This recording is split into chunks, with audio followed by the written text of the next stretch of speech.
강원도에서 열리는 두 곳의 국제영화제가 폐지되거나 사실상 폐지 수순을 밟고 있습니다. 바로 강릉국제영화제와 평창국제평화영화제인데요. 네, 지자체가 영화제 예산 지원에 대해서 난색을 표하고 있습니다. 장기적인 계획 없이 즉흥적으로 진행되는 문화정책에 대해 갑론을박이 뜨겁습니다. 박건상 기자입니다.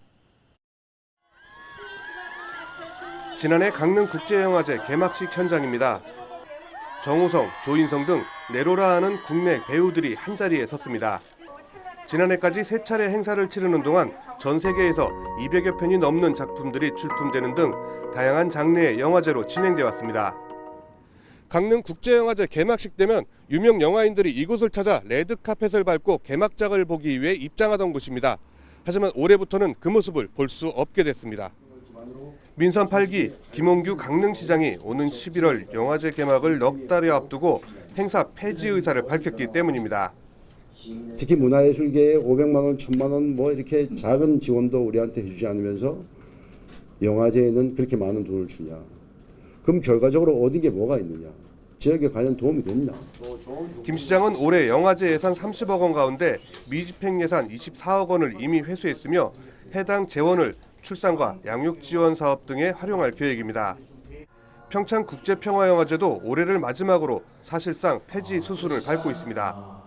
김진태 강원도지사가 도내 주요 행사에 대한 보조금 지원 축소를 언급했기 때문입니다. 아직 강원도는 예산 지원 여부에 대해 이렇다 할 입장을 내놓지 않고 있는 상황. 영화제 관계자는 답답함을 토로합니다. 영화제는 오피셜을 이제 원하고 있다. 근데 도에서 우리한테 얘기해줬던 유일한 건 그거예요. 계속 그냥 지금 지켜보고 있다 정도예요.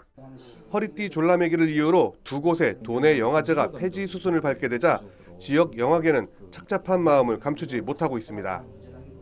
강릉 같은 경우에 강릉국제영화제에서 제작 지원을 한다든가 혹은 지역영화 아카데미라고 하는 어떤 워크숍들을 진행해 줌으로써 지역에서 좀 영화를 배우고 싶은 사람들이 수도권을 가지 않더라도 지역에서 어느 정도는 충족을 해주는 역할을 해왔거든요. 지난해 강릉시는 강릉국제영화제 예산으로 28억 원을 지원한 바 있습니다. 평창국제평화영화제 역시 22억 원가량의 행사 예산 중 강원도가 18억 원을 보조금으로 지원했습니다. 전문가들은 자생력을 갖출 틈도 없이 지역을 대표하는 영화제들이 사라지게 됐다며 보다 장기적인 관점의 지역문화 정책을 바라고 있습니다.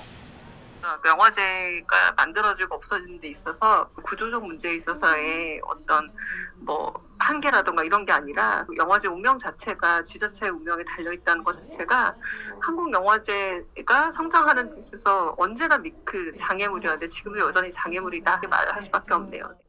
강릉국제영화제 측은 강릉시의 영화제 폐지 결정에 대해 일단 유감의 뜻을 밝혔습니다.